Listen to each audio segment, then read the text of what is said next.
body mobility, section 1 is hip rotation. So with the hip rotation, we have internal, which is my femur turning inward rotation, and external with my femur turning away. So we have hip internal and external rotation, and we're going to build up on this series starting with our 90-90 position. And with that 90-90 position, basically what we're having here is a 90-degree position with my front leg and my back leg. So from my thigh to my shin, it should be a 90-degree angle. Same thing back here. And we're going to be focusing on hip rotation.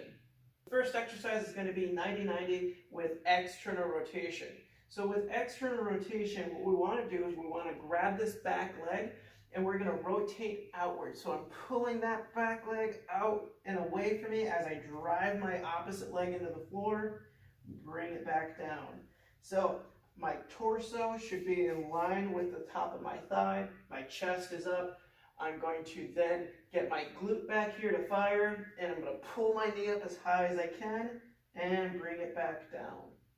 90-90 with internal rotation. Same setup as before, torso in line with the thigh, elbows are straight, chest is up, but rather than going outward for external rotation, I'm going to be lifting the back side of my foot for internal rotation. So now I'm turning my thigh inward by lifting my back leg upward, just like so, and bringing it back down. So again, I'm driving my thigh into the floor, I'm pulling my foot upward, holding for internal rotation. 90-90 with hip rotation. So now that we've gone through internal and external rotation, what we're going to do now is hip rotation, where I'm going to raise this back leg up, I'm going to walk my hand behind me, I'm going to rotate and shift my hips. So now both hips are going through internal and external rotation. So now I'm going to repeat to the opposite side. I drive my leg up, I rotate through the back side of my tailbone, palms are on the floor, and I rotate to the opposite side.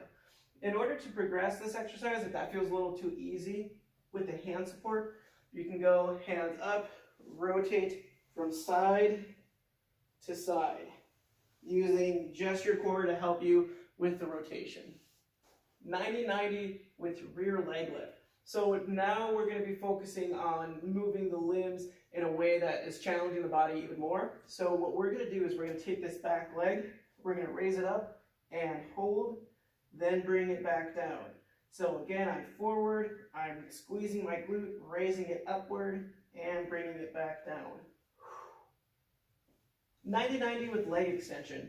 So now that I've gone through the series of raising that leg up, I'm going to lean forward, I'm going to raise that leg upward, swing it through to bring my leg into extension forward, hook line back, and repeat. So palms are pressing into the floor, torso in line with the thigh, raise the back leg up, swing it forward, and swing it back. The last progression in our 90-90 series is going to be our 90-90 with hip extension. So what we can do to help us progress into it is we're going to go into a shin box position. So that means that we're bringing our legs together here to close in that gap, to shorten the distance of the leverage of the legs. So what I want to do here is I can begin with assistance with my hands going forward. So now my hips are in extension, and I reach back, going into flexion. So again, I can use my hands to help me propel forward to extension and flexion. And if I want to make it even more intense, I can raise my hands upward, going into full extension and full flexion.